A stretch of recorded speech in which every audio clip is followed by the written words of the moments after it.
Pernah nggak sih kamu ngerasa udah hidup hemat banget? Nggak nongkrong, jarang jajan. Tapi kok tabungan tetap aja segitu-gitu aja? Nah, kalau kamu ngerasa kayak gini, tenang aja. Karena kamu tidak sendiri. Di video ini, kita bahas kenapa uang terasa susah banget dikumpulin padahal kamu udah merasa irit. Dan tentu aja, kita juga akan bahas gimana cara memperbaikinya. 1. Irit belum tentu efektif. Banyak orang merasa udah irit karena jarang beli hal-hal besar. Tapi ternyata pengeluaran kecil yang sering justru jadi buat keuangan kita bocor halus.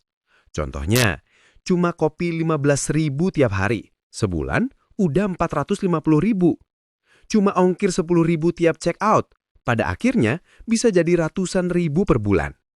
Jadi kamu mungkin merasa hemat, tapi sebenarnya belum sadar sepenuhnya kemana uangmu pergi. Kuncinya, catat semua pengeluaranmu, biar kamu tahu uangmu bocor kemana. 2. Hemat tapi nggak ada tujuan finansial. Kadang kita nabung cuma karena ya harus nabung aja. Tapi tanpa tujuan jelas, uang yang udah dikumpulin bisa gampang banget keluar lagi. Contoh, hari ini nabung 500.000, minggu depan keluar lagi buat beli sepatu karena mumpung diskon. Akhirnya, tabungan nggak pernah bertahan lama. Solusinya, tentukan tujuan menabung. Misal, dana darurat 3 kali pengeluaran bulanan, beli laptop dalam 6 bulan, liburan tanpa utang. Kalau ada tujuan, kamu lebih sadar kapan harus bilang enggak ke pengeluaran. 3. Belum punya sistem keuangan. Kadang uang terasa cepat habis bukan karena boros, tapi karena nggak punya sistem. Contoh sederhana, begitu gajian, langsung dibelanjakan semua dulu, baru sisanya ditabung. Padahal harusnya kebalik, tabung dulu, baru pakai sisanya. Sistem yang bisa kamu coba, 50% kebutuhan, 30% keinginan, 20% tabungan atau investasi.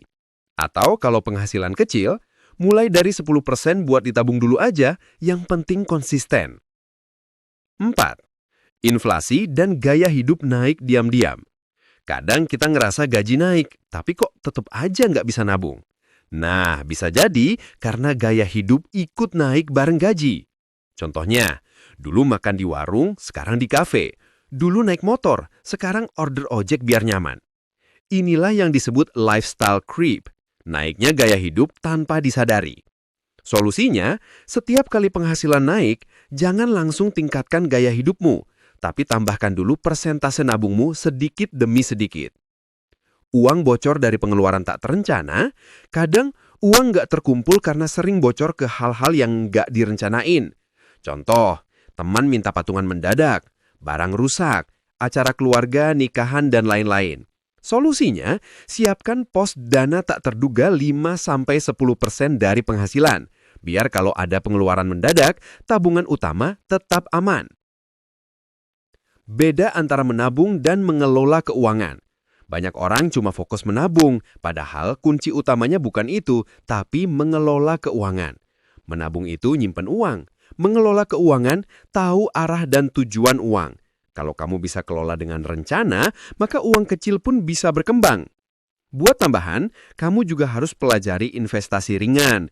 Misalnya reksadana pasar uang atau emas digital buat bantu uangmu berkembang. Jadi, kalau kamu ngerasa udah irit tapi uang belum terkumpul, jangan langsung nyalahin diri sendiri. Coba cek, apakah kamu sudah punya tujuan, sistem, dan kesadaran pengeluaran. Ingat, bukan cuma soal berapa besar penghasilanmu, tapi seberapa pintar kamu mengelolanya. Kalau kamu suka konten seperti ini, jangan lupa klik like, subscribe, dan share biar makin banyak orang sadar pentingnya melek finansial.